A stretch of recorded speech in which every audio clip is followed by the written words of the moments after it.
Welcome to this week's edition of World Crisis Radio. This is Webster Tarpley speaking from Washington, D.C. It's the afternoon of Friday, August 9th, and we call you to take immediate action in defense of Egypt.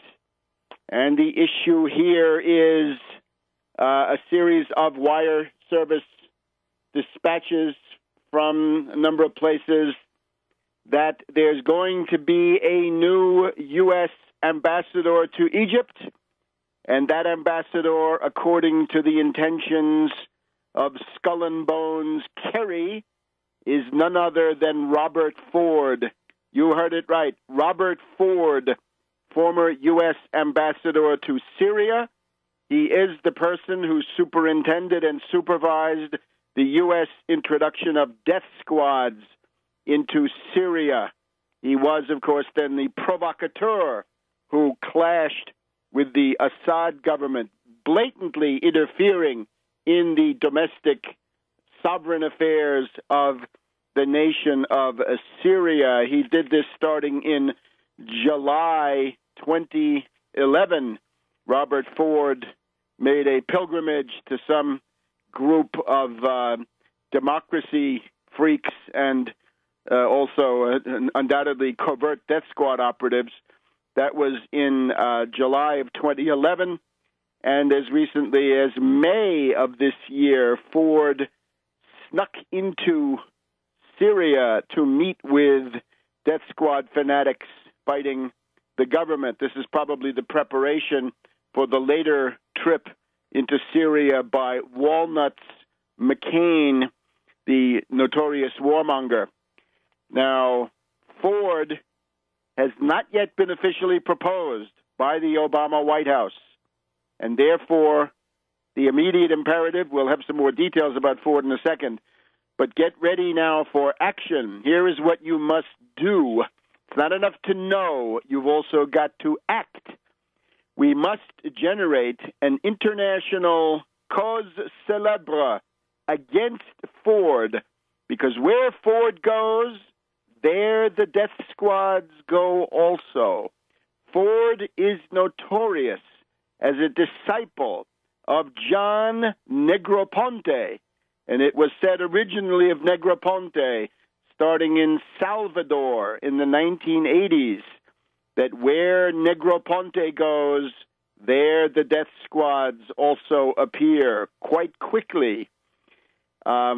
We can certainly say that Ford is by now he is the leading disciple of Negroponte. The only competition, I guess, is the late Chris Stevens, an expert in the same kind of thing. This is what passes for State Department Arabists. State Department Arabists used to be people who actually had some sympathy for the Arab nations and the Arab peoples. But now you can see we've got bloody-handed lunatics posing as the State Department Arabists.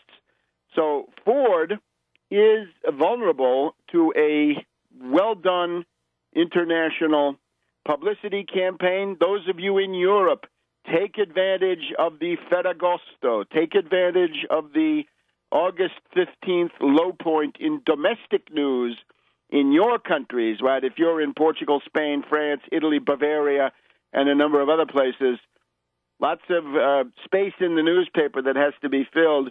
Call up a friendly journalist, get him to cover this story. Robert Ford is associated with the appearance of death squads in these countries. It goes back to Negroponte in Central America in the 1980s, and it is called the Salvadoran solution. The Salvadoran solution means you unleash death squads either to destabilize a country or to consolidate a very unpopular dictatorial regime. Ford learned the craft at the knee of Negroponte, and of course, this was done in the laboratory of Iraq. It was in the middle part of the previous decade, about 2005, as the U.S. invasion and occupation of Iraq began to run into big trouble. It was necessary to foment a civil war between the Sunnis and the Shiites, something that had not existed before. This is not indigenous autochthonous. This is imported by the U.S., by the State Department, by these characters. So Negroponte appeared in Baghdad as the viceroy in about 2005, and before long, you had these death squads popping up, right? In particular, Sunni death squads killing the Shiites of the Mahdi army and others.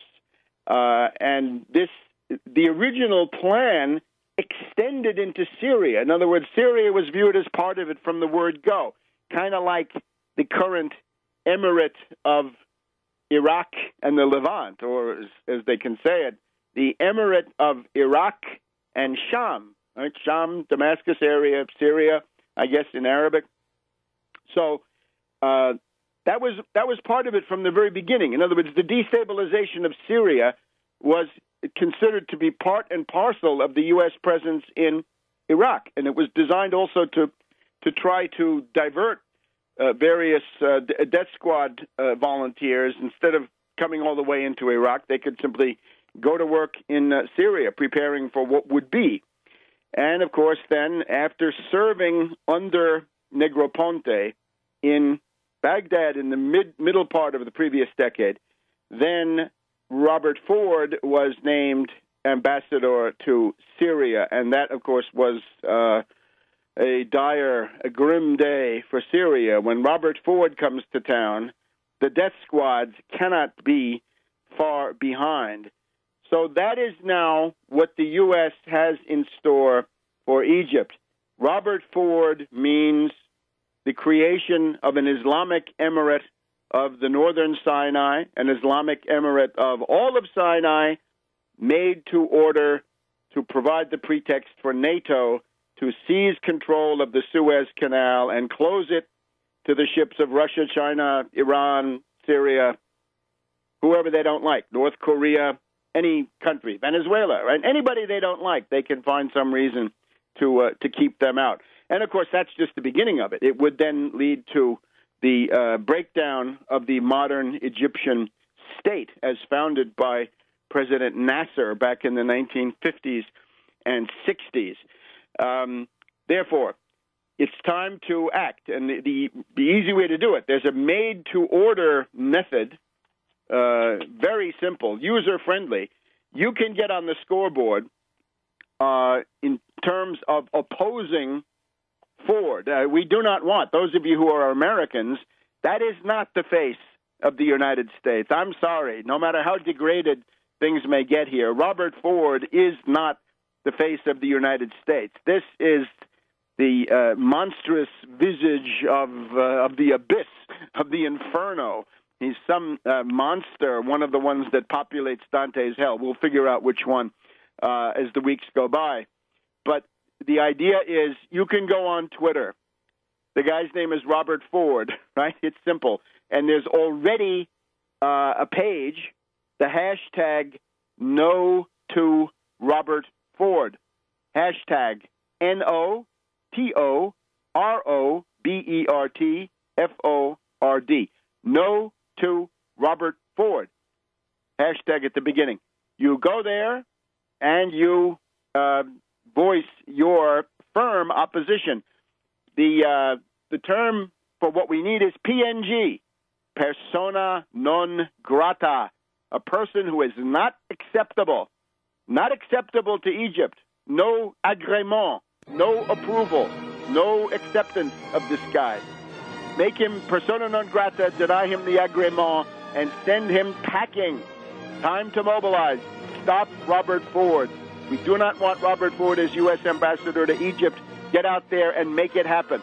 And we'll be back in a minute. Welcome back to World Crisis Radio. Webster Tarpley here in Washington on the 9th of August, 2013. Keep up with everything at Tarpley.net. Tarpley.net is one-stop shopping. Anything I put on the radio generally is there, and you don't need to go chasing it on all different websites. Get it on Tarpley.net. It's generally available there in a somewhat streamlined form. Some of the station breaks, so to speak, have been edit it out so it's more efficient for you. Tarpley.net and Webster G. Tarpley on Twitter. Webster G. Tarpley on Twitter. I'm going to go to town on Robert Ford starting as soon as the show is over, and I hope you do the same thing. If you go to No to Robert Ford right now, I'm proud to say we find a tweet by the gallant Igor Rasputin. He's on there. Igor Rasputin on the World Historical Scoreboard. No to Robert Ford, a friend of the program. And you've got all kinds of other tweets up here. Let's see. Adiab says, Dear Obama, we Egyptians are a free people. We have a long civilization on surface, so we refuse your new ambassador. Huh? Liz Sly, this is the Washington Post, reports that U.S. Syria Ambassador Robert Ford will be sent to Cairo, prompt Egyptians to tweet no to Robert Ford, blaming him for the Syria war. Yes, certainly a big factor, the preparation of the death squad apparatus. Not democracy protesters, forget that. From the very beginning in Syria, from the word go, before the word go, there were armed killers. The Syrian government put that stuff on the air. You can see the killers standing behind brick walls and so forth, firing with pistols to promote the degeneration of this into violence. In other words, the third force might have been democracy protesters and the Syrian police, but then the killers come in, kill somebody on both sides, and then you've got the thing going. No to Robert Ford. Let's see. The American dream is becoming the world's worst nightmare. We're not third world countries. Americans also in a nightmare, signed by Obama. How about this one? Ideally, Egypt would arrest Robert Ford and deport him immediately to Syria, where he would face trial for inciting violence. That's the spirit, right? Have some kind of historical overview. Let's take a look here. The tweet barrage is a story in itself. Here I'm looking at the France 24, France 24 webpage. Egypt rages against likely U.S. ambassador on Twitter. U.S. media reports that Robert Ford, former top U.S. envoy to Syria, will be Washington's next ambassador to Egypt, has sparked a vitriolic Twitter campaign over a Canadian conspiracy website's claim that he once ran death squads in Iraq. Now, what they're talking about is Global Research of Canada. Yes, with all due regard to Global Research of Canada, the world leader in defending Syria against death squads is none other than Tarpley.net. All more power to Global Research of Canada. You can go back to my interview from Damascus in November 2011, talking about death squad. That's the first mention that I know of this entire problematic. So Egyptians on Twitter. You can get this in Arabic and in English, by the way. Take a look. If you know Arabic, you can certainly find it. It's reported that Ford is the choice of Skull and Bones Kerry. Let's just get that part. Ann Patterson, who disgraced herself with her prolonged public flirtation with Mohammed Morsi, so much so, as we reported in previous weeks, that the signs and pictures in the Cairo souks and streets showed Obama and Patterson supporting terrorism in the form of Morsi and his confrere of the Muslim Brotherhood. Ann Patterson now very, very damaged goods on the Egyptian market. Ann Patterson is being promoted. Ann Patterson, in the course of being promoted to Assistant Secretary of State for Middle East Affairs. Now, there's another one we don't want. Here in the U.S., we've got to protest against this Ann Patterson operation. And this would be, of course, the fact that both of these posts require Senate confirmation. So therefore, we're appealing to the Republicans of all stripes. I'm not going to go through the usual labels, right, because we want to be nice to them on this occasion. But it's time for Republicans to say no to these extremely reckless, irresponsible, and indeed aggressive and completely outrageous appointments of Patterson to be Assistant Secretary of State for Middle East Affairs, and then for the infamous Ford to go to Cairo.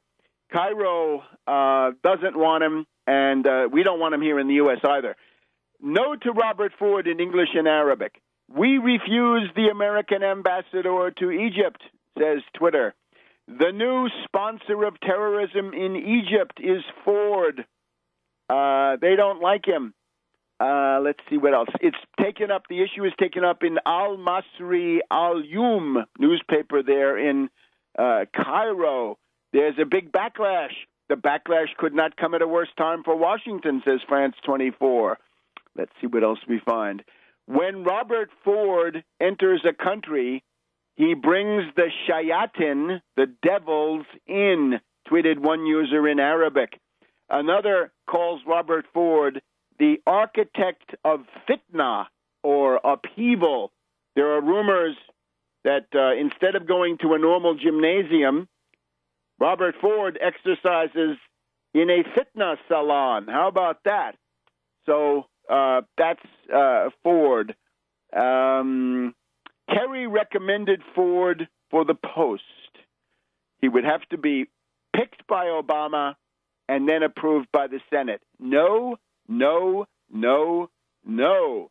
And there's no amount of $1.5 billion in U.S. aid that's going to change this. So we wish to assume leadership here of the campaign to block the incendiary torpedo, Ford, because where Ford goes, the death squads follow in his wake. So this has to end. And Patterson too. No to Patterson. No to Ford. So remember, no to Robert Ford. We'll repeat that several times during the course of it. Now, just in Egypt, since we're there, we've got now the end of the Ramadan month. We're having the Eid al-Fitr holiday in Egypt. I think that extends until Sunday. After that, sometime in the next week, in the Western calendar, right, sometime next week, it's likely that there will be some kind of a mop-up of those demonstrations that are simply trying to block traffic in Cairo, keep the city paralyze economic life. We'll wait and see for that. Back in a minute on World Crisis Radio. Welcome back to World Crisis Radio on Webster Tarpley in Washington, August 9th, 2013. So the rap against Ford is that he participated as the right-hand man of Negroponte in Baghdad in the creation of the original death squads in that part of the world. This was also something that included Syria, an integral part of it from the very beginning, and that then in 2011, in the earlier part of the year, the same year that the destabilization started, Ford moved on over to Damascus. Now he hasn't been able to operate in Damascus. He's been essentially PNG'd in practice in Damascus. But PNG is the word for this guy, persona non grata. Put that on Twitter, and remember, where he comes, wherever he travels, that's where the death squad seem to spring up in his wake. So that is unacceptable, and that, of course, is extremely ominous. Right? What it stresses. Let me just try to do justice to this. Last Saturday, so after our broadcast here last week, this was actually on Sunday. The Washington Post main headline: harsh words for U.S. from Egypt. It's an interview with General Sisi. Sisi looking more and more like the new Nasser, looking precisely like the right man in the right place with the right time with the right program. Harsh words from Sisi for the U.S. You turned your back on the Egyptians, and they won't forget that. And it means you turned your back on Egypt by not bridling the lunatic excesses of Morsi when you could have done it. Indeed, the U.S. encouraged them to cave in to the International Monetary Fund and encouraged Morsi to cave in, to begin contemplating lunatic military adventures against Ethiopia and, above all, against Syria, right? The jihad against Syria declared by Morsi in the mass meeting in downtown Cairo on the 15th of June, a week or so after the fall of Qusair and the defeat of the death squad. So you get the idea that Egypt becomes a pawn of Western geopolitics. And let me just go through a couple of the key quotes here again. Morsi says to Lally Weymouth, the family that's now saying goodbye to the Washington Post, house organ of the Federal Reserve System. Lally Weymouth interviews Sisi. Sisi says, the dilemma between President Morsi and the people, the split between Morsi and the Egyptian people, originated from the Muslim Brotherhood's concept of the state, the ideology that they adopted for the building of a country, which is based on restoring the Islamic religious empire. That Islamic religious empire is the caliphate, and I would bet, that in the original Arabic, he says caliphate. But the Washington Post, of course, wants to clean up the act for these Muslim Brotherhood characters, so they try to sanitize it. But the Islamic religious empire is the thing that Morsi was trying to bring, and this is what Sisi doesn't want. Sisi is a nationalist, okay? His identity is primarily as an Egyptian and not in any religion, sect, or subdivision thereof. He is a Nasserist, in other words. He's been shown on pictures, placards in the streets of Cairo, carried by tens of thousands of people. Nasser, Sisi, fine. That's just what we need. Even the desire to do this is already a big plus.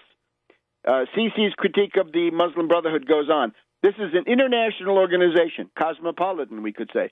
They have branches in more than 60 countries, the Muslim Brotherhood. The idea that gathers them together is not nationalism. It's not patriotism. It's not a sense of a country. It is only an ideology that is totally related to the concept of the organization, which is maximum organizational gate receipts, maximum seizure of power, and then the caliphate as the crowning achievement, meaning that the nation state is illegitimate. Well, no.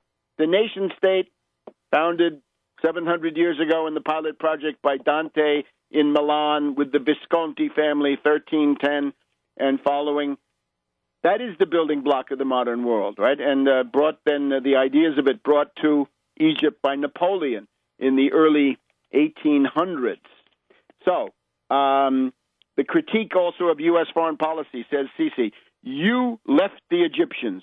You turned your back on the Egyptians, and they won't forget that. And now you want to continue turning your back on the Egyptians. Millions of Egyptians were calling for change in Tahrir. What is your response to that? The U.S. interest and the popular will of Egypt do not have to conflict. He claims that there were 30 million people in the streets against Morsi and for the army. This is when Sisi issued the call on the 26th of July, right? Remember Cubans remember that. Well, we got a new 26th of July, new meaning heaped onto the 26th of July, and that is the day that 30 million Egyptian patriots, nationalists went into the streets and said, no to obscurantism, no to war with Syria, no to war with Ethiopia, and no to the IMF, all of this. So he basically says, you guys, you, the U.S., you have the inside track with the Muslim Brotherhood. The U.S. administration has a lot of leverage and influence with the Muslim Brotherhood. I'd really like the U.S. administration to use this leverage with them to resolve this conflict, meaning tell them to clean up their demonstrations and go home. The goal of those demonstrations is to block economic activity and just try to shut things down. He's resentful that the U.S. wouldn't deliver those F-16s, right? That is not the way to deal with a patriotic military establishment. Hagel calls him every day. Kerry, not Obama. Obama didn't call him. So, all in all, this is a tremendous step forward. This is Nasserism in action, anti-imperialism, and now we need the part of economic development, right? You seize control of the Suez Canal, you use the tolls to build the Aswan High Dam. You assert national independence, in that case, against Britain, France, Israel. And you attract others, right? Russia, you can even attract the U.S. if you do it right, or you could in those days. And finally, Sisi says, if the army had not intervened, there would have been a civil war in Egypt within several months. And he says, I told Morsi 4 months before the counter-coup that he was steering towards a civil war. And it means, of course, the fact that Morsi was massively rehabilitating terrorist organizations, right? We stressed that the governor of Luxor province in Upper Egypt, right, the Valley of the Kings on the Upper Nile, right, way south of Cairo, the governor of that province had become the leader of a terrorist group that had killed 60 or 70 foreign tourists there about 15 years ago. Great. Come on down and get beheaded by Al-Qaeda, right? Great tourist advertising. Now, you can't build an economy on tourism, but on the other hand, the education of the world and also some good money, which is not to be scorned, can come in the process. But above all, they need to have a modern economy, and we'll be looking at development plans for Egypt as the time goes on. So that is what the U.S. is most concerned about, right? The imperialists in general are appalled by this positive development, right? This positive evolution. And therefore we have the two amigos, right? We have John Walnuts McCain and Lindsey Graham from the cradle of secession, South Carolina. He even refers to this. He says, civil war is bad. We started one, and we didn't like it. Yeah, they got burned out by Sherman. The two amigos, McCain and Graham, were there, and McCain shooting his mouth off. It was a coup, it was a coup, it was a coup. Sorry, Senator, it was a counter-coup. There was already a coup in motion by Morsi, including a war. This was a counter-coup to stop it. Back in a minute. Welcome back to World Crisis Radio. Now, we've just about finished with Egypt. We're going to go back to Egypt, and, of course, we've got a lot to talk about concerning Syria and U.S.-Russian relations. But let's turn for a moment to domestic U.S. matters, and our favorite topic in the U.S., the most meaningful election going on this year so far, the New York City mayoral election, and that includes the Democratic primary for mayor, which is the 10th of September, and then after that, there is a general election in the first week of November, I believe on November 5th. So we want to get another organizing report. We're delighted to be joined by Daniela Walls, Hi, Webster. Hello. Famous in her own right as a stand-up comedian. I must say that the response to Daniela's appearance here 2 weeks ago is the warmest and most positive and constructive response I think we've had to any guest on the show. So I want Daniela. I can't believe that. That's so nice because I thought it was long-winded having to get through all this information about the petition process and everything we needed, but we got tons of volunteers and a lot of donations, so thank you, everybody. Thank you. All right. So look, you do this any way you want. I think most people are interested above all in the signatures, right? We know that we need 3,700 approved, right, validated signatures to get on the ballot in November, that is to say the Tax Wall Street Party. So tell us where we stand. We have really good news on that front because we're really close to our minimum 3750 threshold. We did a count last night, and we're a little bit above 3,000. But can I tell you some fun things first that happened this week before I forget? Okay, so somebody, Webster, approached one of our petition team leaders on the street in New York City and asked if he was from the Tax Wall Street Party movement. So isn't that cool? So the drumbeat is on the sidewalks of New York. Yes. Yes, it is. And that brought everybody's spirits up. And then we had, from your audience, a bunch of emails to our Tax Wall Street Party at Gmail and the Tax Wall Street Party.org website from South Africa and Scotland and London and Italy and Germany and also everywhere in America. And in London, they said they want to start their own version of the Tax Wall Street Party, and they told me they wish they had it there.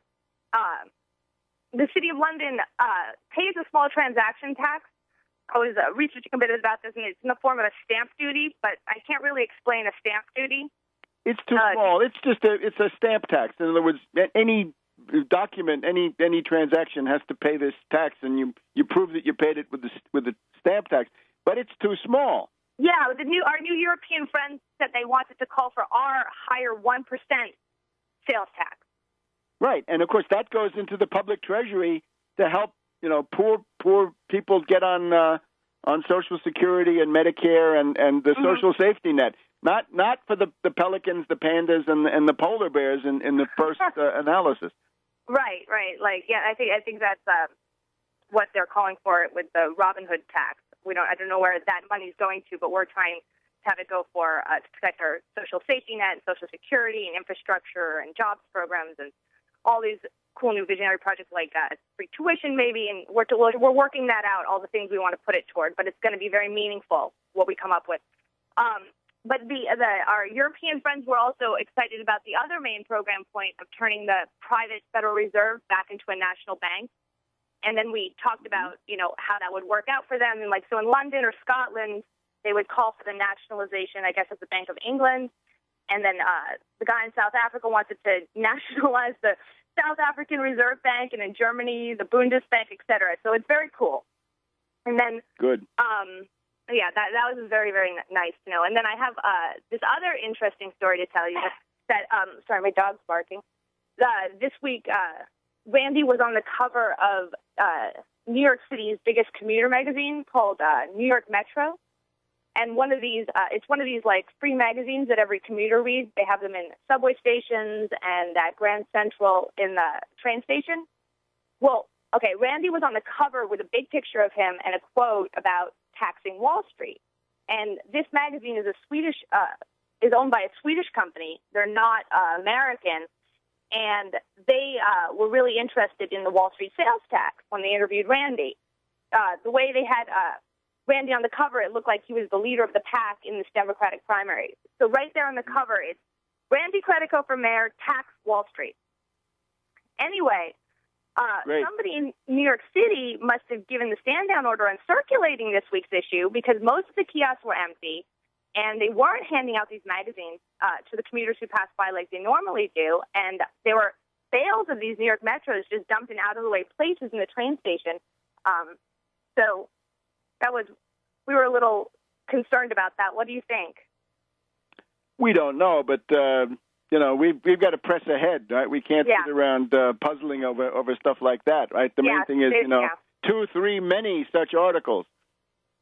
Right, and maybe they didn't want information about the tax Wall Street, but better to have Anthony's reader. So I understand that some right-minded activists have secured a number of copies anyway that can be handed out. Yeah, we took them all, and we're passing them out when we do petition, so people can have information. So we hauled back 20, 50 pounds of these things in our backpacks.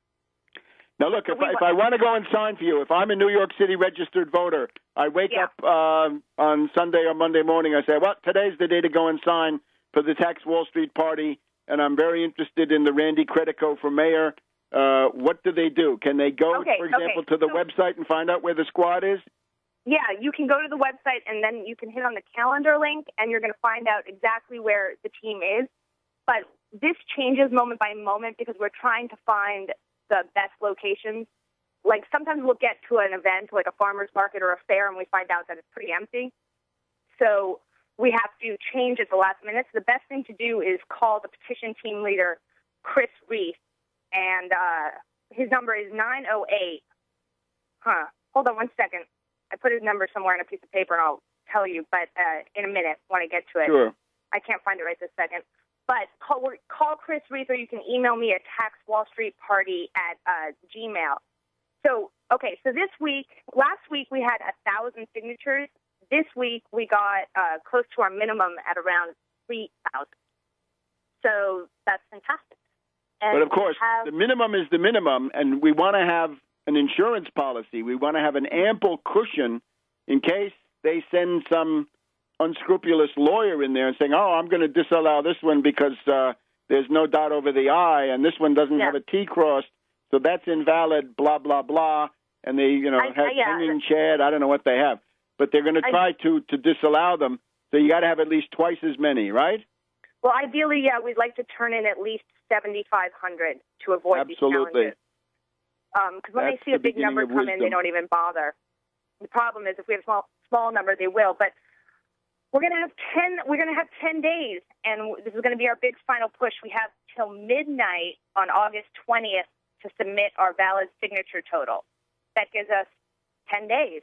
Yeah, and there may be challenges, but like you said, we want to get our number as high above 3,750 as possible because I don't know if Jamie Dimon and Lloyd Blankfein will be there in New York to greet us with their open arms when the Tax Wall Street petitions land on the election board desk. But so we'd like to have our number as high as possible. So it's critical now that people call to volunteer. You can call me at 310-926-1584. And also donating, please. Like if you donate, this will supplement our volunteers with paid professional petitioners. You can donate at credico2013.org/donate. You'll also see the donate button on Randy's website, credico2013.org, CREDICO2013.org. And this our professional street team of petitioners is great. We really got a good crew, and they're paid by the hour. And like I said in the last episode, their time is working out to about $1 per signature. So if you can give 25, then and you're not in New York, you've gathered 25 signatures for us. If you give more like 100. Hang on, Daniela. We've got a hard break. I just want to wrap up in the beginning of the next segment. Okay. Right after the news. Okay? We'll be right back on World Crisis Radio. Welcome back to the second hour of World Crisis Radio. Webster Tarpley here in Washington, D.C. on the afternoon of August 9th. We're just finishing up with Daniela Walls, who is prominent figure, organizer of the Tax Wall Street Party in New York City, now coming together, and it's planting a flag, as you hear, that's having resonance across the world, and certainly on the sidewalks of New York, and also the Randy Credico campaign, right? The mayoral candidate in the context of the Democratic primary on the 10th of September and the general election on November 5th that finally decides who gets to be mayor, right, in the wake of the Bloomberg disaster. Now, Daniela, we've got this campaign going on, right? People see Wiener on television, right? They got Wiener and Huma Abedin, and it's important to realize that in quite a few of these cases, Randy Credico is there going toe-to-toe with Wiener, right? Wiener is there with his nonsense. We know that Wiener has been begging Credico, please stop mentioning that I voted for the Iraq War. And, of course, not only did he vote for the Iraq War, he voted for the bailout of the Wall Street banks twice. He voted for the Patriot Act, and he voted for the Iraq War. This is a pretty ugly record. Well, he has an ugly record, but then this week, didn't he continue to unravel when he called George McDonald at the AARP Forum, one of the three Republican candidates for mayor. Right. He called him Grandpa. Like, it's totally out of control. Like, he's an out-of-control candidate. He's putting down a rival, calling him Grandpa at the largest senior citizen convention. Right. He calls him Grandpa at the convention of grandpas. And I have here the Washington Post, the Washington Post style section from August 7th, Wednesday. And here we have Christine Quinn struggling for liftoff. Having Mike Bloomberg in her corner isn't boosting Christine Quinn's bid to become mayor. Bloomberg. Well, right. So she's the tool of Bloomberg. She's the one who made it possible for Bloomberg to have another 4 years of virtual dictatorship of finance capital over the city. Right. So, right, yeah. any events coming up? I mean, can we look forward to Credico going toe-to-toe with these degenerates anytime this week? When we were on the break, I just want to say real quick, I found Chris Reed's phone number. The Go petition ahead. team leader, 908-433-3266, 908-433-3266. Chris will give you real-time, moment-by-moment information on where the petition team is. Right. If you want to line up a bunch of people, come and visit Chris. It's off in Union Square. It's often in the village, Greenwich Village down there, and other places. Yeah. Are there any other candidates' debates that we can look forward to? I don't have any information on any candidates' debates. Last week, Randy did lots of radio, and I think he did lots of national radio, spreading the word about the Wall Street sales tax. I think yesterday he was on NPR. Well, he was on NPR yesterday. There's going to be some debates coming up this week, but you're going to have to check the calendar because I update that on Sunday. Sunday's the day that Randy and I sit down and figure out where he's going to be. So I don't have a next big event, but Randy's also out on the street a lot of these days when he can steal some time with the petition team, meeting the volunteers and helping out himself. So most likely if you come to a couple petition days, you're going to hang out with Randy too. So meet the candidate when you come and join the squad to sign up. Daniela, we're going to let you go in a second now, but please give us the contact information again, how to contact you, your phone number, your address, and the campaign website, and how to make a contribution. taxwallstreetparty@gmail.com. Please email me. I can tell you I can tell you all the information that I couldn't hear. My phone number, call me, 310-926-1584. If you are in New York City and you want to get out and petition at any time, call Chris Reed at 908-433-3266. And also, I just want to give a shout-out to Dan Burdorf. He's coming from as far away as Lincoln, Nebraska. He's flying in to help petition. And we like to say that this guy, Dan, is going to arrive with a cape on. I think he's a real hero here. And Dan Burdorf from Lincoln, Nebraska, to help us petition on the streets of New York City. It's very cool. That's what I've got for now. So this is a worldwide movement. And again, the people who want to create tax Wall Street parties or tax the City of London parties in their respective countries, they have got the idea. That is exactly what this aims at. It's not parochial. It's not regional. It's not some local event. This is designed to take programmatic leadership or to provide programmatic leadership. Occupy Wall Street, well, that's fine as far as it goes. But tax Wall Street is permanent and it's effective, and it's going to change the power relations and open up a new world. Whereas we've got a strong program and a strong list of demands. There we go. I think and again, things as like free college at the City University of New York, stopping foreclosures, health care for people in the city, a jobs program on the Works Progress Administration, FDR model, all of those things in the Credico program. Take a look at the Credico website. Yeah.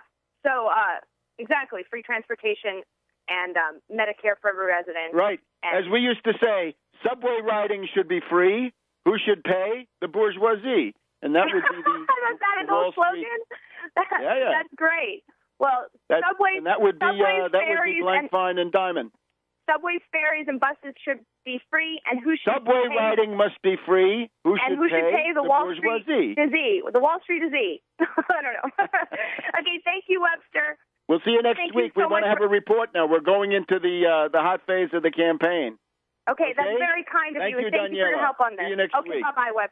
Bye-bye. All right, now, that's obviously the domestic story, right? You want to fight austerity, that's the way to do it. Obviously, you can also go and intervene at the district town meetings. It's August. The Congress has been out of town now for more than a week, or actually a week as of today or Friday. There are going to be these town meetings. Go to if you can't do anything vis-a-vis the New York situation. What you can do, what anybody can do, right? If you got bus fare, go to the town meeting of your congressperson, and intervene in favor of the Wall Street sales tax. If it's a Democrat, you tell them we don't want the chained consumer price index, no cuts in the social safety net, Wall Street has to pay. They pay nothing. Let them start paying before we talk about any kind of shared sacrifice. My God.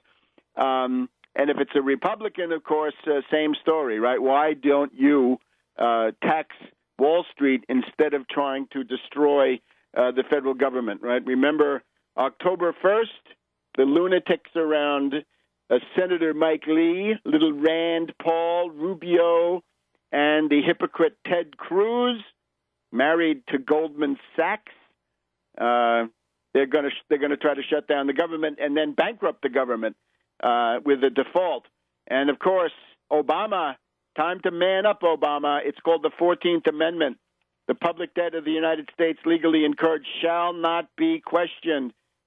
Debt ceiling is unconstitutional. Going bankrupt is illegal. Not paying the debt is illegal. Pay the debt and pay it to get the money. Enact the Wall Street sales tax, 1%, and the feds keep half. All right, now let's just change gears back again here. We've done the Robert Ford story, right? Everybody by now in this broadcast has already gone to No to Robert Ford on Twitter and let loose with a good, strong dose of criticism and demand that this rumor now be rescinded, right? That Ford not be officially named. If he is named, then block him, right? Hit him with a hold. Hit him with a filibuster. Stop him in any legal way. And we'll be back in just a minute on World Crisis Radio. Welcome back to World Crisis Radio. So now let's look at Syria specifically. Yesterday we had these hysterical, exaggerated reports from the death squads in Damascus. They claimed that they had been able to take some pot shots at the motorcade of Bashar Assad, the president of Syria. Shell fire, rocket fire. He was, of course, on his way to a mosque in Damascus for the solemnities at the end of the Ramadan. And I noticed he's accompanied in many of his public appearances by the Grand Mufti of Damascus, the guy standing next to him in the white head turban, I guess you'd say, is Dr. Husseini, a very fine person who is the Grand Mufti of Damascus. This is a model of Iranic tolerant Islam. You can take a look at his website, right? Grand Mufti of Damascus. His son was killed by terrorists, and he has publicly renounced any revenge or vendetta for that. So there's a model, I think, of some interest. So this is at the Anas bin Malik Mosque in the Malki neighborhood of Damascus. I've seen it. Upscale homes and everything, and public buildings. So the rebels claim that they took some pot shots, but, of course, according to the Washington Post here of this morning, Friday, August 9th, the problem they have is that there was then a television broadcast of Assad attending the prayers in the mosque unharmed. Unharmed, thank goodness, because he's a key guy right now. So the Tahrir al-Sham Brigade claims they tried to kill him, and the Liwa al-Islam. Even in these operations, they can't agree on a single line. All right, so that is that story. I think in terms of events on the ground, the massacre of Kurds by the al-Qaeda forces, by the Nusra and by the Islamic Emirate of Iraq and the Levant, Iraq and Sham, they've apparently killed about 450 Kurds. That's a massacre of everybody, right? Men, women, children, all ages. Complete silence in the hypocritical Western media. The Russia Today, RT, commend them for paying attention to this. They have interviews with various Kurdish people saying the following, that as a result of the unleashing of the death squads in Syria, the Kurdish part of the country in the northeast has attained a significant degree of autonomy. And this seems to be, for the moment, enough for them. But the Salafist terrorist groups, including the ones we've just mentioned, it is believed by the Kurds that those terrorist groups have been sent in under the auspices of the Turkish government. My God, Erdogan and Davutoglu apparently sending them in as trying to weaken and beat down the autonomy program of the Kurds. And in the middle of that, a reign of terror is described on RT today, Friday, and 450 dead reported in previous days. I put out a Twitter about this. So that has to be taken very seriously.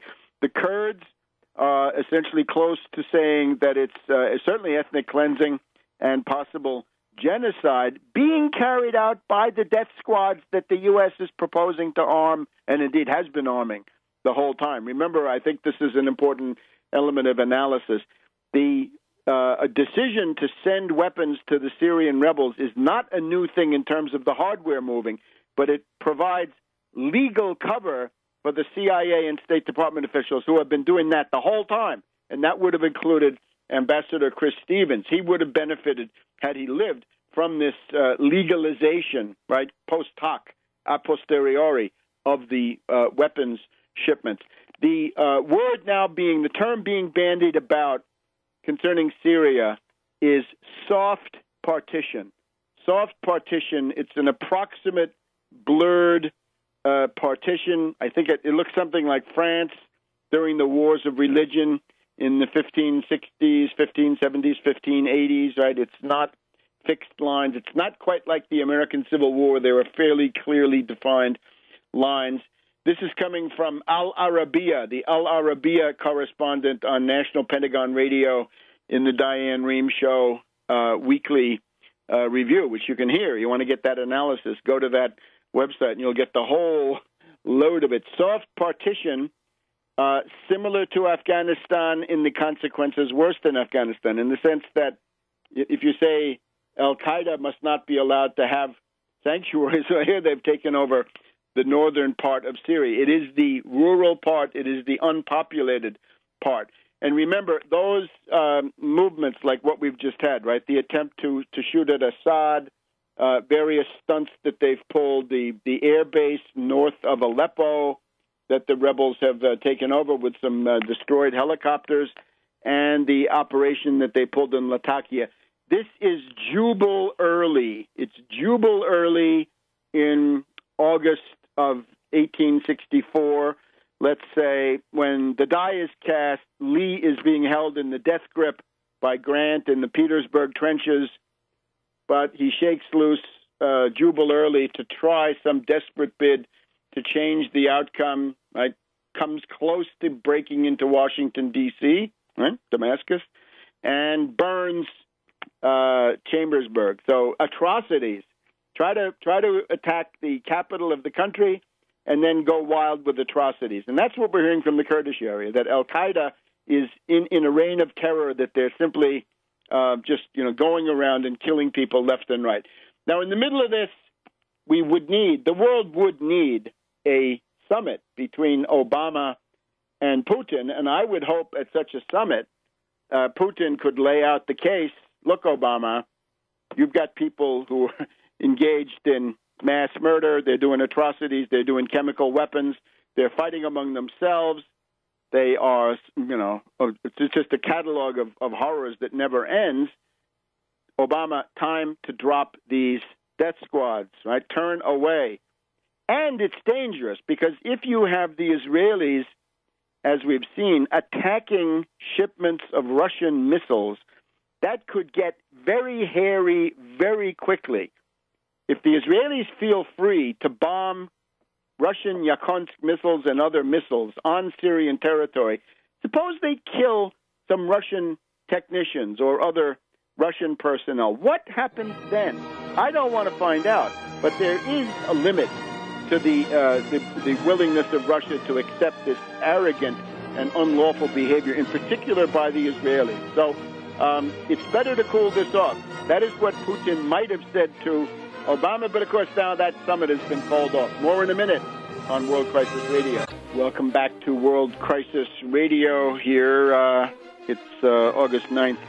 And remember, Tarpley.net, keep up with everything, and Webster G. Tarpley Twitter feed. So, ongoing right now, as far as I can see, is this ministerial meeting.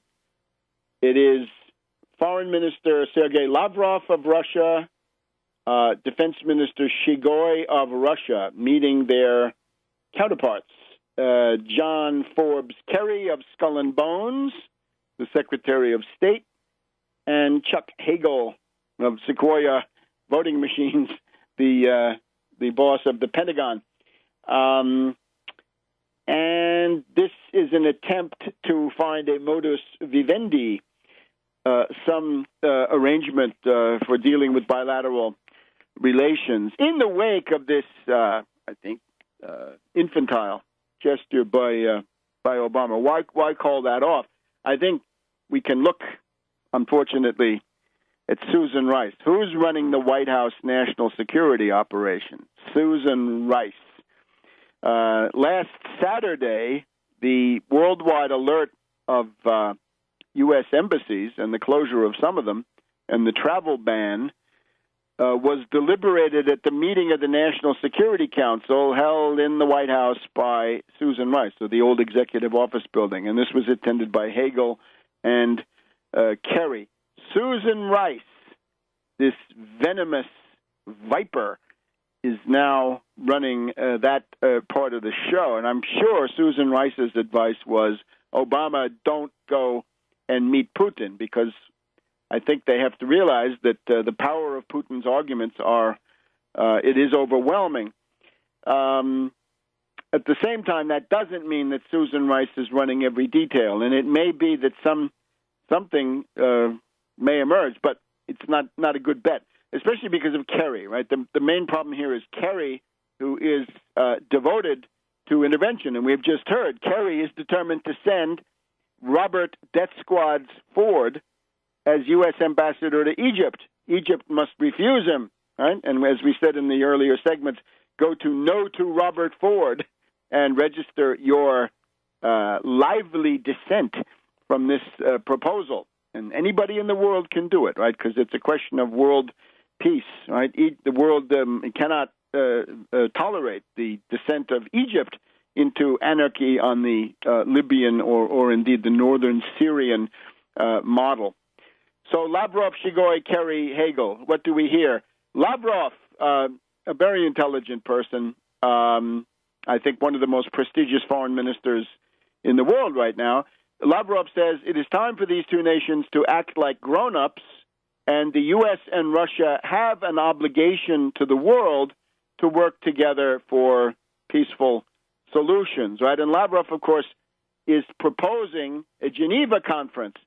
This spokeswoman, this whatever her name is, the redhead, the new redhead at the State Department briefing, Scott or whatever her name is, she says, "Oh well, we've asked the death squads, and they're adamant that they won't go. They're not going to go and talk with somebody who has spilled blood like Assad. Well, how about you? This is the pot calling the kettle a genocidalist. Remember that the death squads have killed, I would say, more at this point, right? If you kill 450 Kurds, things like that add up. So it is ridiculous, right? The hypocritical one-sided analysis is totally wrong and out the window. So Lavrov is trying to have the Geneva conference. Obviously, Kerry doesn't want to have the Geneva conference because that would embarrass his death squad clients. So Lavrov and Shigoi, I think, probably deserve the confidence of civilized humanity. Kerry and Hagel, I'm sorry, not. Kerry, he wants you to know he's a preppy, right? He went to what? To Andover, to Exeter? I forgot. He says, I'm an old hockey player. Lavrov and I are both old hockey players. We know that in hockey there's a certain amount of collisions, right? Checking, I guess. Well, our recipe for Kerry is Kerry lets you check out. Lets you check out of the State Department. Lets you be fired by Obama if he had any backbone. Surgeons are still looking. And Kerry should be impeached.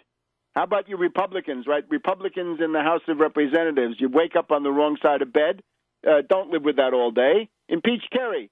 Plenty of reasons already, like trying to start a war without a declaration of war on June 12th when he tried to send bombers against Syria, getting the war going. Stopped, fortunately, by General Dempsey on that occasion.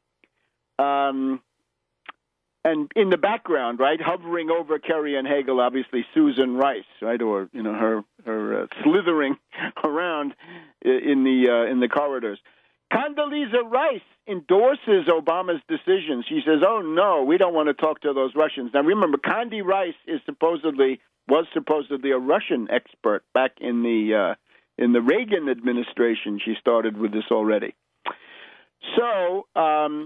What can we say about the failed, the summit that won't be, right? It should have led to the liquidation of the death squads. There were, of course, other issues.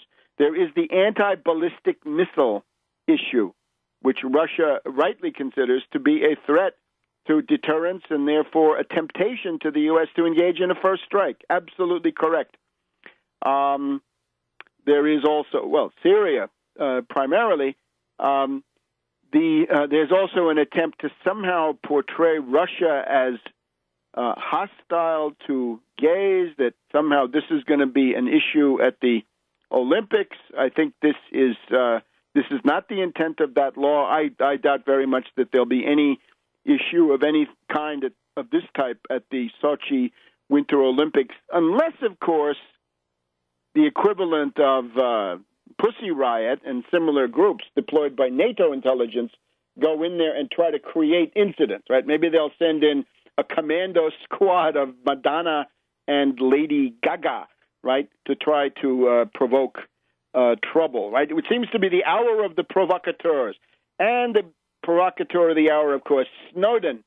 Snowden is now a successful agent provocateur. And this is where real people's lives are at stake, right?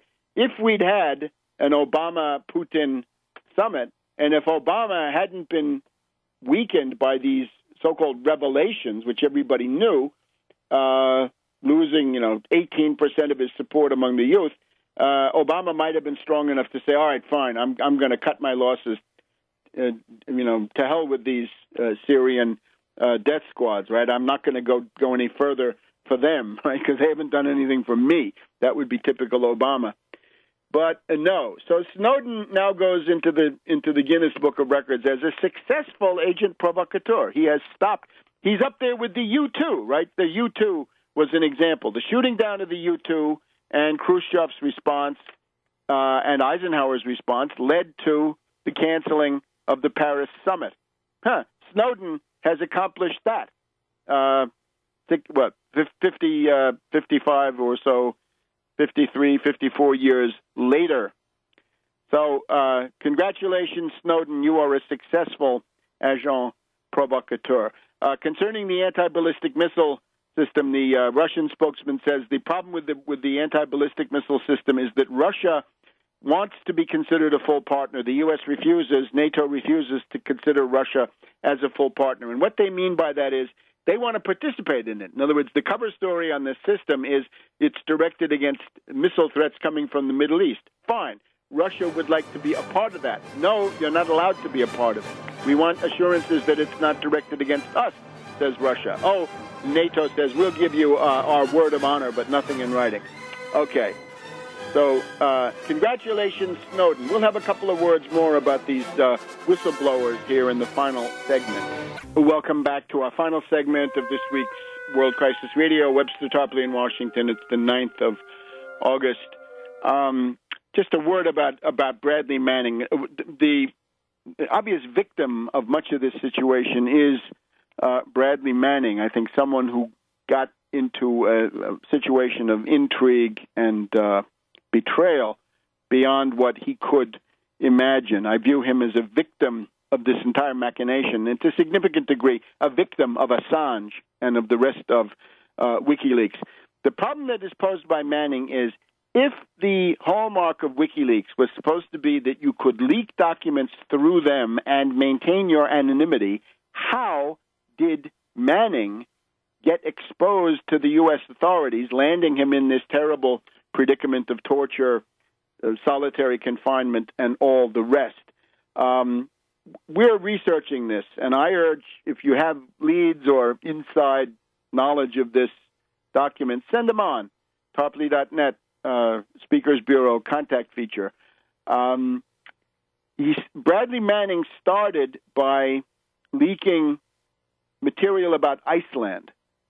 And the first time I ever heard of WikiLeaks was in the late summer of 2009 from correspondents in Iceland as I was preparing to go to Iceland to campaign for the debt moratorium in October of 2009.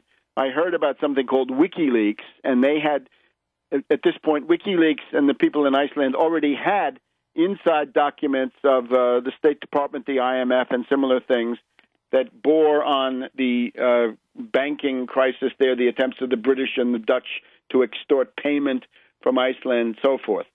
Somehow Bradley Manning got involved in that.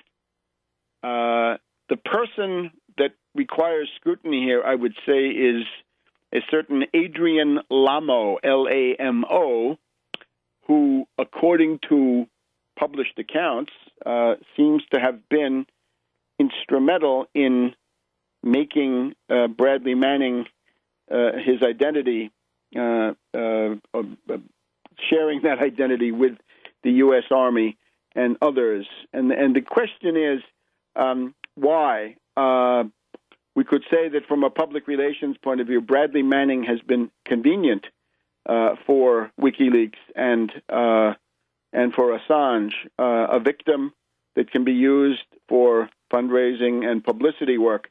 Remember that from the point of view of Anglo-American propaganda, you have to bring everything down to a specific first-person case. In other words, an individual. If you want to talk about the Iraqi invasion of Kuwait, you need the Kuwaiti incubator baby stories told by the daughter of the Kuwait ambassador. If it's the Iraq War of 2003, you've got to have Jessica Lynch. If it's an attempt to overthrow the government of Iran, then you've got to have the case of Neda.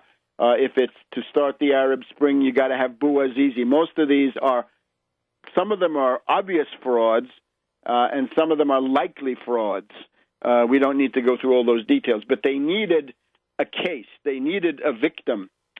And therefore, if you know anything about how this happened, I think this would be highly interesting. And it might also illuminate, why the father of Snowden is complaining that Assange is sabotaging his contacts with his son, and also the role of Assange's girlfriend, who has gotten herself, she's been sort of the case officer accompanying Snowden in this stay, allegedly in the transit lounges. All right.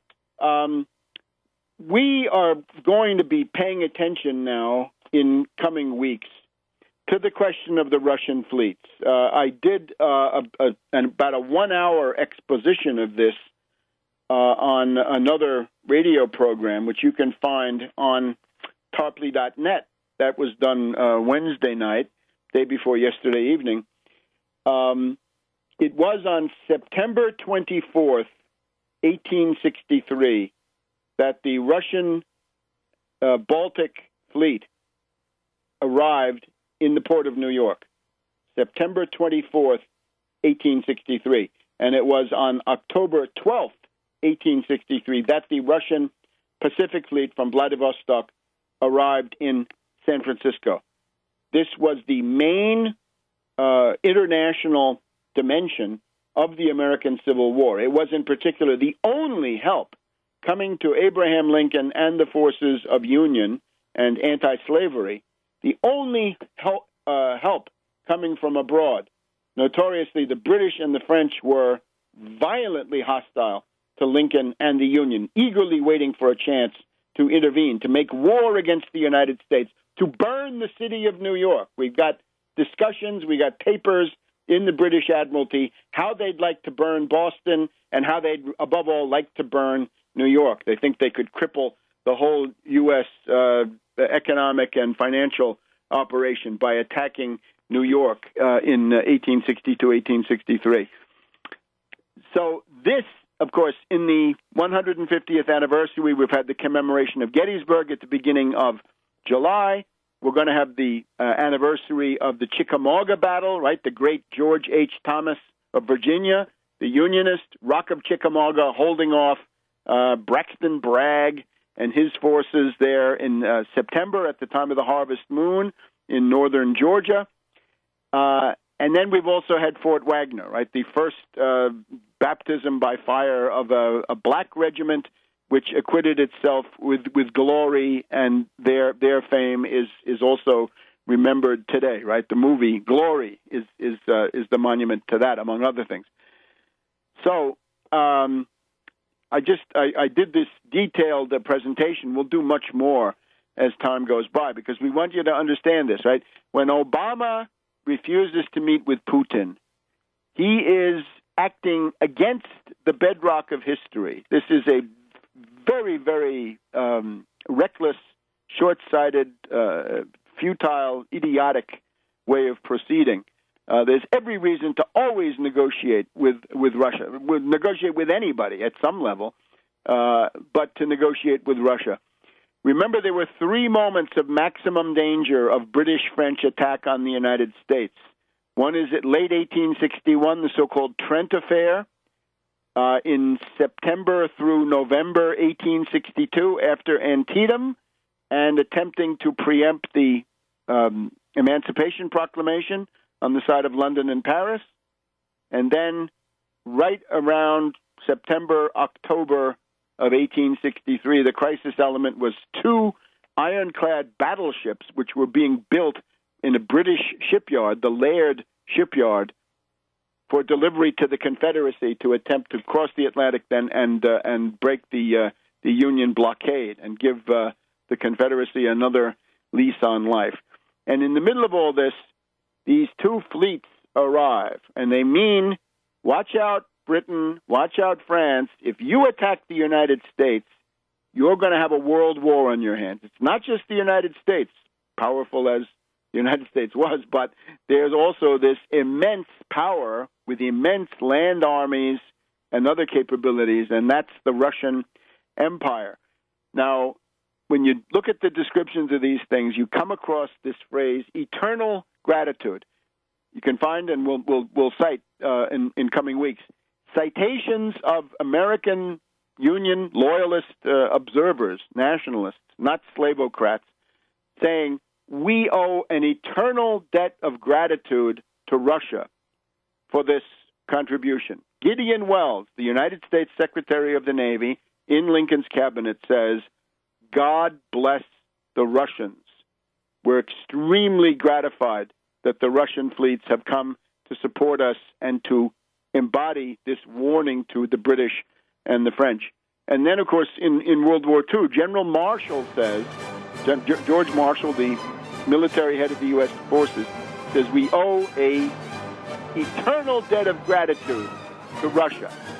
And the idea is that in 1862, the British and the French say to the Tsar, let's intervene and get the independence of the Confederacy. And the Tsar says, I will not cooperate in that. On the contrary, if you recognize the independence of the Confederate States, you France and you Britain, I will regard that as the cause of war. And to make sure that you don't have any confusion, I'm going to send my fleets to San Francisco and New York with sealed orders that if Britain and France attack the United States, the Russian fleets will go to work for Lincoln. They will merge with the U.S. Navy and wage pitiless war against the British and the French on all the oceans of the world. And that is the biggest thing that saved the Union State, as founded by President Nasser back in the 1950s and 60s. Therefore, it's time to act, and the easy way to do it, there's a made-to-order method, very simple, user-friendly. you can get on the scoreboard in terms of opposing Ford. We do not want, those of you who are Americans, that is not the face of the United States. I'm sorry. No matter how degraded things may get here, Robert Ford is not the face of the United States. This is the monstrous visage of the abyss, of the inferno. He's some monster, one of the ones that populates Dante's hell. We'll figure out which one as the weeks go by. But the idea is you can go on Twitter.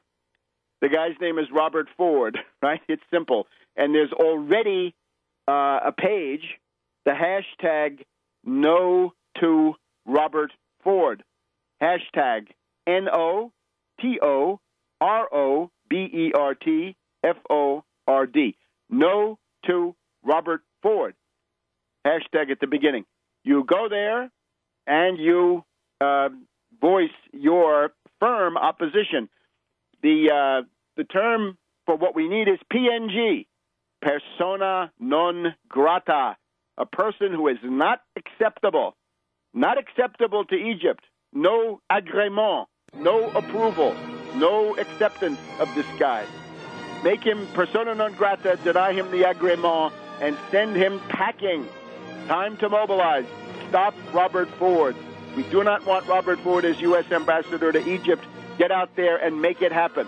And we'll be back in a minute. Welcome back to World Crisis Radio. Webster Tarpley here in Washington on the 9th of August, 2013. Keep up with everything at Tarpley.net. Tarpley.net is one-stop shopping. Anything I put on the radio generally is there, and you don't need to go chasing it on all different websites. Get it on Tarpley.net.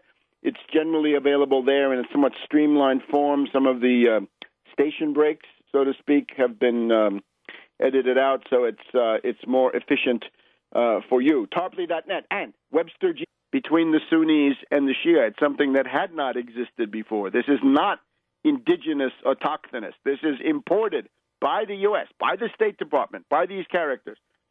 So Negroponte appeared in Baghdad as the viceroy in about 2005, and before long, you had these death squads popping up, right? In particular, Sunni death squads killing the Shiites of the Mahdi army and others. And the original plan extended into Syria. In other words, Syria was viewed as part of it from the word go, kind of like the current emirate of Iraq and the Levant, or as they can say it, the emirate of Iraq and Sham, right? Sham, Damascus area of Syria, I guess in Arabic. So that was part of it from the very beginning. In other words, the destabilization of Syria was considered to be part and parcel of the U.S. presence in Iraq, and it was designed also to try to divert various death squad volunteers. Instead of coming all the way into Iraq, they could simply go to work in Syria, preparing for what would be. And, of course, then, after serving under Negroponte in Baghdad in the middle part of the previous decade, then Robert Ford was named ambassador to Syria, and that, of course, was a grim day for Syria. When Robert Ford comes to town, the death squads cannot be far behind. So that is now what the U.S. has in store for Egypt. Robert Ford means the creation of an Islamic emirate of the northern Sinai, an Islamic emirate of all of Sinai, made to order to provide the pretext for NATO to seize control of the Suez Canal and close it to the ships of Russia, China, Iran, Syria, whoever they don't like, North Korea, any country, Venezuela, right? Anybody they don't like, they can find some reason to keep them out. And, of course, that's just the beginning of it. It would then lead to the breakdown of the modern Egyptian gods go also. Ford is notorious as a disciple of John Negroponte, and it was said originally of Negroponte, starting in Salvador in the 1980s, that where Negroponte goes, there the death squads also appear quite quickly. We can certainly say that Ford is by now, he is the leading disciple of Negroponte. The only competition, I guess, is the late Chris Stevens, an expert in the same kind of thing. This is what passes for State Department Arabists. State Department Arabists used to be people who actually had some sympathy for the Arab nations and the Arab peoples. But now you can see we've got bloody-handed lunatics posing as the State Department Arabists. So Ford is vulnerable to a well-done international publicity campaign. Those of you in Europe, take advantage of the Ferragosto. Take advantage of the August 15th low point in domestic news in your countries, right? If you're in Portugal, Spain, France, Italy, Bavaria, and a number of other places, lots of space in the newspaper that has to be filled. Call up a friendly journalist, get him to cover this story. Robert Ford is associated with the appearance of death squads in these countries. It goes back to Negroponte in Central America in the 1980s, and it is called the Salvadoran solution. The Salvadoran solution means you unleash death squads either to destabilize a country or to consolidate a very unpopular dictatorial regime. Ford learned the craft at the knee of Negroponte, and of course, this was done in the laboratory of Iraq. It was in the middle part of the previous decade, about 2005, as the U.S. invasion and occupation of Iraq began to run into big trouble. It was necessary to foment a civil war. Welcome to this week's edition of World Crisis Radio. This is Webster Tarpley speaking from Washington, D.C. It's the afternoon of Friday, August 9th, and we call you to take immediate action in defense of Egypt. And the issue here is a series of wire service dispatches from a number of places that there's going to be a new U.S. ambassador to Egypt, and that ambassador, according to the intentions of Skull and Bones Kerry, is none other than Robert Ford. You heard it right. Robert Ford, former U.S. ambassador to Syria. He is the person who superintended and supervised the U.S. introduction of death squads into Syria.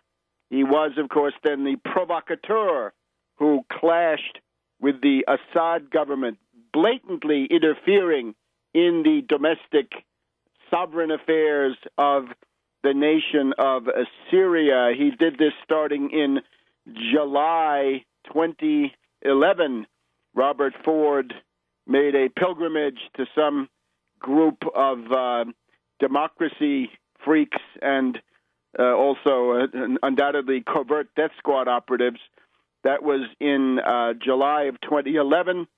And as recently as May of this year, Ford snuck into Syria to meet with death squad fanatics fighting the government. This is probably the preparation for the later trip into Syria by Walnuts McCain, the notorious warmonger. Now, Ford has not yet been officially proposed by the Obama White House, and therefore the immediate imperative, we'll have some more details about Ford in a second, but get ready now for action. Here is what you must do. It's not enough to know. You've also got to act. We must generate an international cause célèbre against Ford, because where Ford goes, there the death squad. G. Tarpley on Twitter, Webster G. Tarpley on Twitter. I'm going to go to town on Robert Ford starting in as soon as the show is over, and I hope you do the same thing. If you go to No to Robert Ford right now, I'm proud to say we find a tweet by the gallant Igor Rasputin. He's on there. Igor Rasputin on the World Historical Scoreboard. No to Robert Ford, a friend of the program. And you've got all kinds of other tweets up here. Let's see. Adiab says, Dear Obama, we Egyptians are a free people. We have a long civilization on surface, so we refuse your new ambassador. Liz Sly, this is the Washington Post, reports that U.S. Syria Ambassador Robert Ford will be sent to Cairo, prompt Egyptians to tweet no to Robert Ford, blaming him for the Syria war. Yes, certainly a big factor, the preparation of the death squad apparatus, not democracy protesters. Forget that. From the very beginning in Syria, from the word go, before the word go, there were armed killers. The Syrian government put that stuff on the air. You can see the killers standing behind brick walls and so forth, firing with pistols to promote the degeneration of this into violence. In other words, the third force might have been democracy protesters and the Syrian police, but then the killers come in, kill somebody on both sides, and then you've got the thing going. No to Robert Ford. Let's see. The American dream is becoming the world's worst nightmare. We're not third world countries. Americans also in a nightmare, signed by Obama. How about this one? Ideally, Egypt would arrest Robert Ford and deport him immediately to Syria, where he would face trial for inciting violence. That's the spirit, right? Have some kind of historical overview. Let's take a look here. The tweet barrage is a story in itself. Here I'm looking at the France 24 webpage. Egypt rages against likely U.S. ambassador on Twitter. U.S. media reports that Robert Ford, former top U.S. envoy to Syria, will be Washington's next ambassador.